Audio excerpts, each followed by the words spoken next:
How to fix TikTok profile picture not changing. Hi everyone, this is Max. I hope you are doing great. So let's start without wasting time. First of all, open up your Play Store. Tap on the search bar and search for TikTok. Now make sure to update to the latest version. Also make sure if your internet is working properly. Now go back to your home screen. Now open up settings. Now scroll down, click on apps, tap on app management and search for TikTok.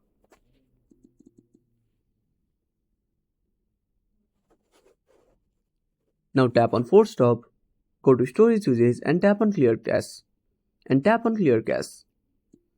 Now go back and tap on permissions.